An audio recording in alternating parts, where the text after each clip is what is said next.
Hello everyone, I am Divyansh और आज हम बात करने वाले हैं एक ऐसी चीज़ के बारे में जो कि हमारे आसपास तो बहुत है, लेकिन हम उसे बहुत ज़्यादा इग्नोर नेग्लेक्ट कर देते हैं। और वो चीज़ है एटम्स।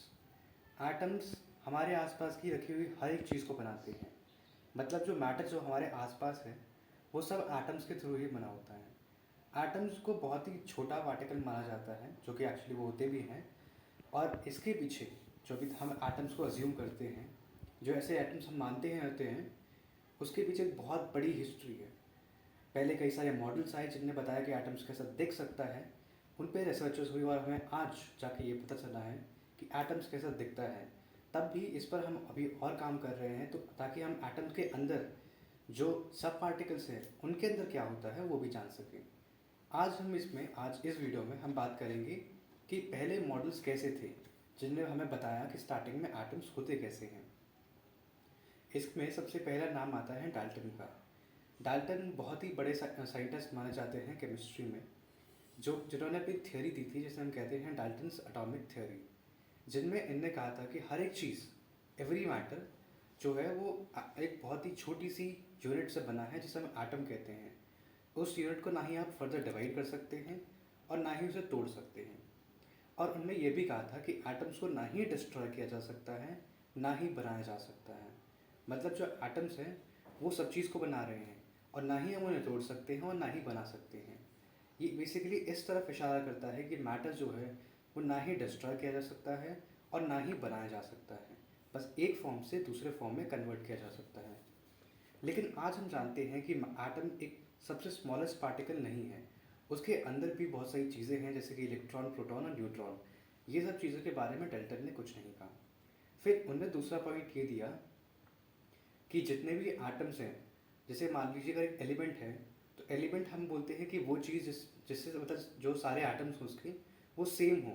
तो डाल्टन ने ये बोला कि जो कोई भी एलिमेंट के एटम्स होते हैं उन सबका मास सेम होगा, साइज भी सेम होगा, बेसिकली सारी फिजिकल और केमिकल प्रॉपर्टीज़ सेम होंगी मास के साथ। लेकिन आज हम जानते हैं कि आइसोटोप्स भी एग्जिस्ट करते हैं जिनका मास जो है वो पूरे एलिमेंट के मास से थोड़ा सा अलग होता है। फॉर एग्जांपल हमारे पास कार्बन है। कार्बन के हमारे पास 3 आइसोटोप्स होते हैं, कार्बन 12, कार्बन 13, कार्बन 14। इन तीनों का मास अलग अलग होता है, लेकिन वो बनाते तो एक ही एलिमेंट है जो कि कार्बन है, लेकिन उन आइसोटोप्स का मास अलग है और मास अलग है, उनकी प्रॉपर्टीज़ भी अलग होती हैं। तो इस पॉइंट में भी डाल्टन फेल कर जाते हैं। फिर उन्होंने बोला कि जो एटम्स होते हैं वो एक ही फिक्स्ड इंटीजर रेशियो में कंबाइन करते हैं किसी भी कंपाउंड को फॉर्म करने के लिए। फॉर एग्जांपल अगर 2 हाइड्रोजन के एटम और एक ऑक्सीजन के एटम हैं, तो वो एक कंपाउंड बनाएंगे जिनका नाम है H2O। मतलब एक एलिमेंट हाइड्रोजन है, उसके एटम जो ऑक्सीजन के साथ सिर्फ एक ही रेशियो में कंबाइन करेंगे by mass, which is 2:1, but by mass it is 1:8 और एटम्स के रेशियो 2:1 है।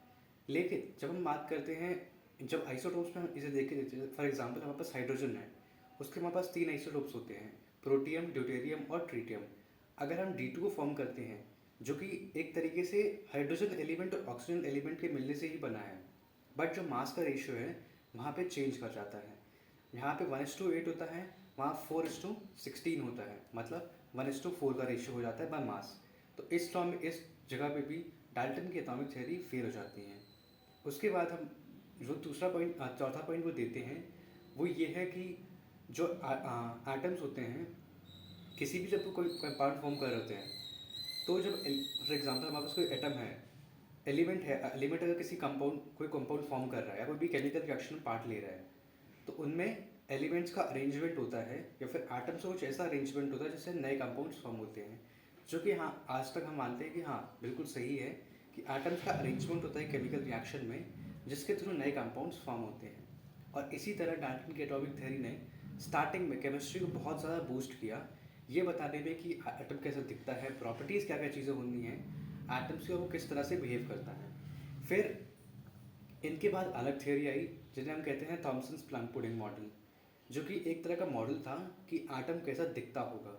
जिसमें उन्होंने क्या किया, उन्होंने बोला कि एक एटम जो है पुडिंग की तरह दिखता है, प्लम पुडिंग की तरह दिखता है, जिसमें वो basically positively charge lump of matter से बना हुआ है, जिसके अंदर इलेक्ट्रॉन्स एम्बेडेड हैं।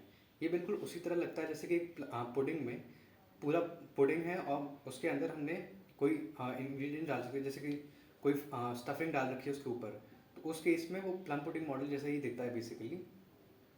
और इस वजह से इनके मॉडल को वाटरमेलन मॉडल भी कहते हैं, बिकॉज जो वाटरमेलन होता है उसमें जो रेड कलर का पार्ट होता है वो पॉजिटिवली चार्ज मान के चलें, तो इलेक्ट्रॉन जो है वो ब्लैक पार्ट, जो ब्लैक सीड्स होते हैं, वो रिप्रेजेंट कर देंगे। तो इसके वजह से इसे वाटरमेलन मॉडल भी कहते हैं। और इनका जो मॉडल था वो एक बहुत अच्छी चीज़ हमें देखा गया, वो था ओवरऑल न्यूट्रलिटी ऑफ एटम। मतलब एटम जो है एज अ होल न्यूट्रल है, वो पॉजिटिव चार्ज और नेगेटिव चार्ज से भले ही बना है, बट ओवरऑल वो न्यूट्रल है। अब क्योंकि इनकी थियोरी थोड़ा पुराना था, उस टाइम पे इतनी ज़्यादा नॉलेज थी नहीं, तो इसमें कई सारे ड्रॉबैक्स भी थे।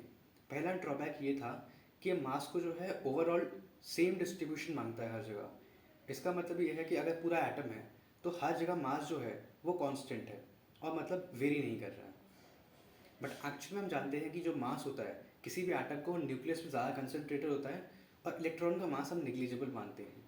बट इनकी थ्योरी ने माना कि जो मास है वो सेम है हर जगह, विच इज़ एब्सोल्युटली रॉन्ग। फिर उन्होंने बोला कि जो पॉजिटिवली चार्ज है और नेगेटिव चार्ज एक साथ एग्जिस्ट कर रहे हैं, मतलब उनके बीच में कोई फ्यूजन भी नहीं हो रहा। और हम जानते हैं कि पॉजिटिव चार्ज और नेगेटिव चार्ज एक साथ रहेंगे तो उनका फ्यूजन हो जाएगा एंड मैटर डिस्ट्रॉय हो जाएगा, विच इज़ नॉट पॉसिबल। उस वजह से उनका जो ये था वो भी फेल हो जाता है। इनके बाद एक बहुत ही नया एक्सपेरिमेंट होता है जो कि इनके मॉडल को गलत प्रूव करता है, और वो मॉडल था रदरफोर्ड्स मॉडल, जिसके बारे में हम अगले वीडियो में बात करेंगे।